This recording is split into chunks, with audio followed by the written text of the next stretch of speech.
E para já dar início, eu quero aproveitar e convidar para cá a doutora Maiara, ela que é psicopedagoga e vai falar de um assunto muito legal hoje para a gente, que é a ansiedade. Doutora Maiara, seja bem-vinda. Fica à vontade. Tudo bem? Graças a Deus, tudo bem. Boa noite, né? Boa noite. Ao de casa. É um prazer te receber mais uma vez aqui no programa Mulher. Obrigada. E para falar de um assunto que chama muito atenção, principalmente quando a gente fala na ansiedade infantil, né, doutora? Isso. O que acontece hoje, né? Então é um mundo corrido, um mundo atribulado, né? E as pessoas ultimamente estão assim sem tempo. Não tem tempo para os filhos, não tem tempo para a família, enfim. E aí começa a aumentar os níveis de ansiedade no organismo, né? Porque é aquela loucura, tem que trabalhar, tem que fazer isso, tem que fazer aquilo e a ansiedade é aquele sofrimento por antecipação. Isso, é isso mesmo? Isso, aquela ânsia, né, de querer a determinada coisa, um determinado assunto, né, e tal, e aí nem sempre as pessoas conseguem. Por quê? Porque é uma ânsia tão grande que toma conta, generaliza e a pessoa vai guardando, aí vai se frustrando porque não consegue resolver determinados assuntos, aí acaba interferindo na vida pessoal, aí vai pro profissional e aí começa, né? E o grande ponto X da ansiedade não trabalhada, o que é? É levar aos sintomas patológicos, né? Que aí inicia uma depressão, síndrome do pânico. Então, aí começa. E a pessoa começa a adoecer. E quando procura ajuda, já está lá no nível hard que a gente fala, né? Já está em último... Não tem mais o que fazer praticamente. A pessoa já está abalada, está doente, né? E aí começa. E falando no caso das crianças, doutora, as crianças também sofrem de ansiedade. Sim, muito. Porque E acho que hoje em dia cada vez mais, né? Devido a essa cobrança também dos pais. Os pais naquela ânsia de querer oferecer cada vez uma vida melhor para os filhos. Então, é a escola, é o curso de inglês, é a aula de balé, é o futebol. É uma agenda cheia, né? É porque, como eu falei no início, os pais têm que trabalhar. E aí hoje a gente tem as escolas integrais, né? E aí coloca, quando não é escola integral, como você acabou de falar, põe na natação, põe nisso, põe naquilo, não sei o que. E aí às vezes na maioria das vezes a criança, assim, no meu ponto de vista, né, acaba perdendo a infância um pouco. Porque são tantas atividades, tantas coisas para fazer, que às vezes chega assim a sufocar, né? E a criança, ao mesmo tempo, a grande dificuldade da criança, em algumas vezes, é expor o que está sentindo, né? Falar o que está sentindo. E aí vai guardando. E aí é onde começa as dificuldades de aprendizagem, em sala de aula, as dificuldades de relacionamento social, interpessoal. E aí precisa procurar ajuda. E como que é essa ajuda? Como que é esse tratamento? O tratamento é o seguinte, quando é um nível de ansiedade que está lá no início, leve, o que a gente indica, né? Dependendo, aí tem que fazer uma avaliação. A terapia, ela vem justamente nesse sentido para ajudar. Só que quando o paciente, a pessoa já está lá do nível moderado para o severo, aí o que acontece? Precisa de uma medicação, possivelmente uma medicação. E aí a gente encaminha para o psiquiatra. E aí eu sempre falo assim, em consultório eu sempre falo, é uma tríade. É o paciente, o remédio e a terapia. Então fala assim, mas eu tô tomando remédio, não vou para terapia, porque aí já começa lá o remédio começa a fazer efeito, a pessoa começa a melhorar um pouquinho, aí pronto, não vou porque eu tô bem, tô me sentindo ótimo. Não, e não é assim. Ou começa a terapia também, tanto a medicamentosa como a terapia, a psicoterapia, e aí acontece a mesma situação. Eu vou lá 1 mês, 2 meses, já tô bem, não vou mais. A pessoa já se dá alta por conta própria, né? E aí é onde dá aquele efeito rebote que a gente fala, né? A pessoa acha que está bem em tudo e no meio do caminho, pronto. Aí quando cai de uma vez também. Então, assim, a gente tem que ter um olhar, porque a ansiedade mal trabalhada leva à depressão. Uma depressão mal cuidada é que leva ao suicídio. Então, é um assunto sério. E aqui em Marília, por incrível que pareça, é a primeira cidade do estado de São Paulo com maior índice de suicídio. Então, assim, quando chega no suicídio, tem toda uma causa lá atrás que levou aquela pessoa a cometer tal ato. Então, assim, uma ansiedade mal trabalhada, que gera uma possível depressão, que gera uma possível síndrome do pânico, né? Uma ansiedade generalizada, transtorno de ansiedade generalizado também, que é o TAG. Tudo isso mal trabalhado, mal resolvido, não acompanhado, pode acarretar consequências maiores. E no caso das crianças ainda, né? Você falou aí da questão medicamentosa, de entrar com medicamento, e eu percebo também que às vezes os pais têm um certo receio de tratar as crianças com medicamento. É porque assim, o que a gente faz? A gente encaminha para o psiquiatra, né? Então é ele que vai definir qual medicamento usar, se é que vai usar mesmo. Mas é como eu falei, se for um nível de moderado para severo. Mas realmente, é porque assim, quando a gente fala de criança, a gente está falando do público indefeso, como se diz, né?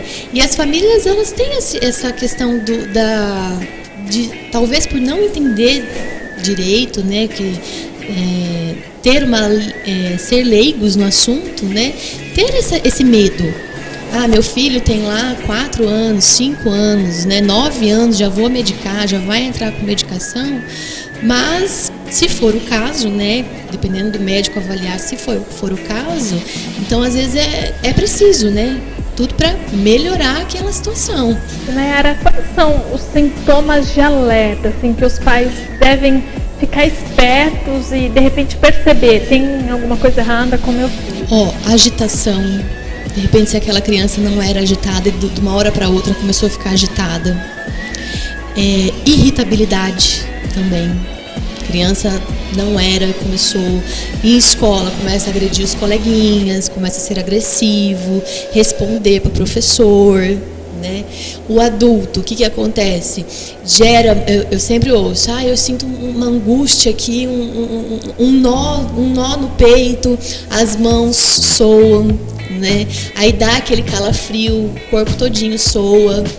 Então, assim, são vários os sintomas. A tremedeira, aquela famosa tremedeira da pálpebra, né? Que as pessoas, eu tenho isso direto. Isso não é normal. É comum acontecer? É comum, mas não é normal. Então, assim, o corpo, ele vai nos dando sinais. Eu sempre digo, o corpo está mostrando, o corpo está conversando com você, ele está mostrando. Então, se você nunca teve um sinal desse, alguma característica dessa, e de repente começou a ter, a luzinha amarela já acendeu. Então vamos correr atrás, vamos ver o que dá para fazer, como que é, para não deixar chegar na luz vermelha, né? E procurar ajuda, né? Procurar a importância ajuda. De realmente Isso. Procurar ajuda capacitada. Exatamente. Então a gente está aí para ajudar.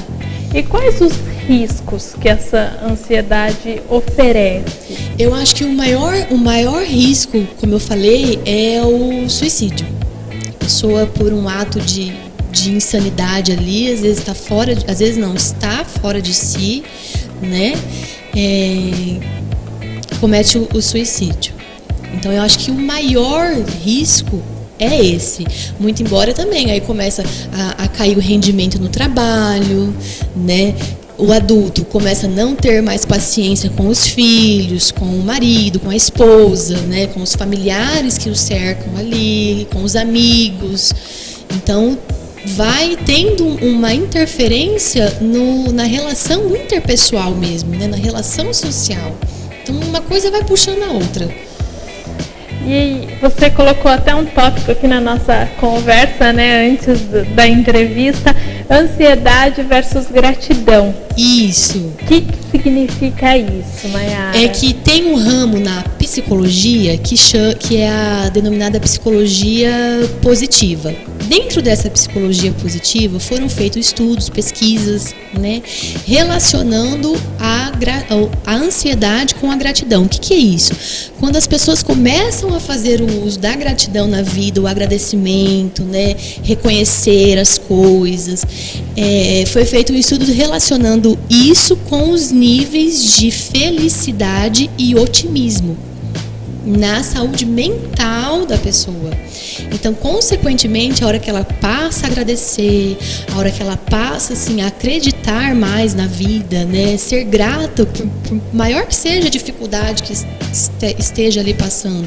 Por exemplo, às vezes a pessoa está passando uma dificuldade no trabalho, mas, poxa vida, na crise que nós estamos vivendo, que o país está vivendo, se eu tenho um trabalho, então primeiro eu vou ser grata ao trabalho que eu tenho, que é o meu sustento, independente se eu estou passando uma dificuldade, não. É saber olhar o outro lado, né, da coisa. Que é aí que mora o X da questão, né? Então, como eu falei, é tão corrido, que automaticamente a gente só acaba vendo o lado ruim, né?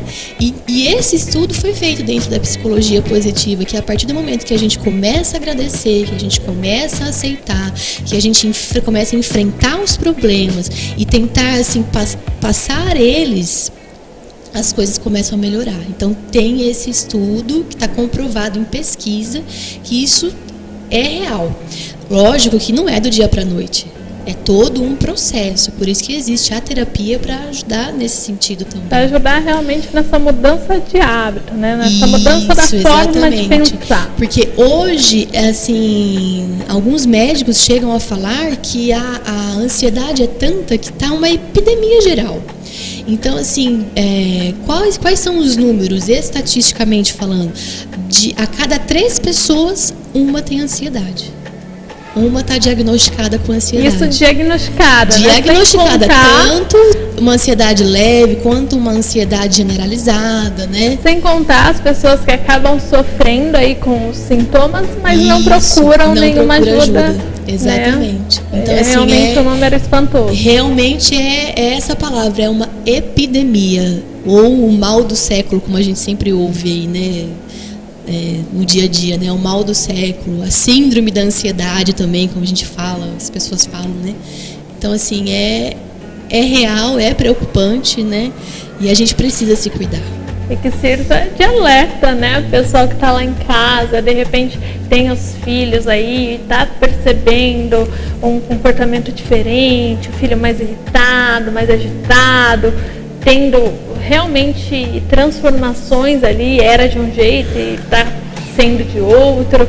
Realmente ficar alerta, né? Ligar a luzinha alerta ali e procurar ajuda. Isso mesmo. Assim como a gente falou aqui da última vez, né, doutora, que você veio do autismo também, que até às vezes são algumas alterações ali que os pais não sabem identificar realmente. Exatamente. Pode ser o início do autismo, pode ser uma crise de ansiedade.